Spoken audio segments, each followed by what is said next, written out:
Let's say isothermal process में इस process में हमको निकालना है एंट्रोपी चेंज। एंट्रोपी चेंज क्या होगा आइसोथर्मल प्रोसेस? आइसोथर्मल प्रोसेस का मीनिंग क्या है, क्या होना चाहिए इसके अंदर? Delta T is equal to होता है हमारा 0। इसका मतलब delta U is equal to क्या होता है यहां पे हमारा? Delta U is equal to 0 या delta E is equal to 0, ठीक है ना। आपको पता है, हमें पता है delta U is equal to होता है क्यू प्लस डब्ल्यू। कौन सा लॉ है? First law of thermodynamics. क्या चीज 0 हो गई तो क्यू किसके बराबर आ गया बच्चों? Minus W. हमें पता है बच्चों delta S is equal to होता है Q reversible divided by T. अब आपको पता है क्यू रिवर्सिबल लाना है तो वर्क डन भी कौन सा लेना होगा? W reversible.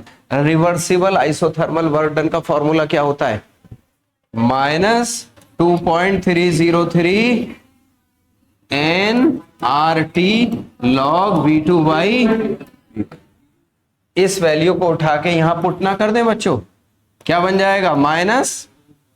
Minus of minus, ठीक है ना। 2.303 N R T log V2 by V1 और इसको डिवाइड किससे कर दें? टी से। टी ने टी की सभा समाप्त कर दी, क्या बचा? माइनस माइनस प्लस, तो 2.303 एन आर टी कट गया लॉग V2 बाई V1।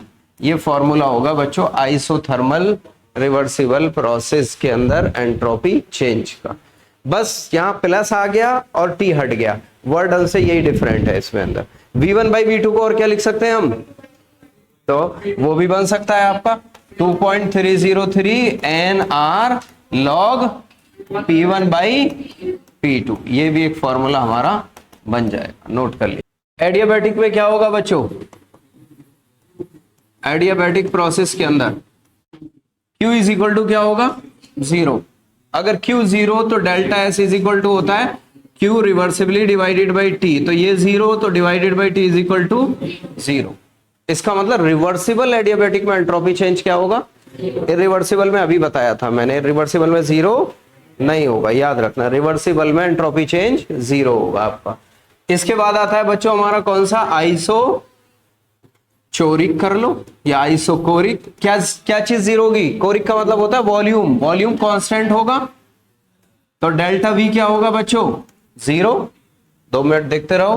तो W इज इक्वल टू होता है minus of P delta V। तो डेल्टा V 0 तो W क्या हो गया? 0। हमें फर्स्ट लॉ ऑफ थर्मोडायनेमिक्स पता है delta U is equal to Q plus W। और अगर W 0 तो Q किसके बराबर हो जाएगा हमारा? Delta U। और बचपन से जानते हैं हम डेल्टा U क्या होता है? NCV डेल्टा T होता है कि नहीं होता है? Kirchhoff equation. तो आप बताओ delta S is equal to क्या आ गया? Delta S is equal to आ गया हमारे पास Q डिवाइडेड बाई T। और Q कितना आ गया अब यहाँ पे? NCV delta T divided by T। या इसको लिख सकते हैं for small change NCV dt by T। Integrate कर दो इसको, T1 से T2 कहां तक पहुंच जाएगा आपका? ये आ जाएगा NCV ln T2 by T1 natural log.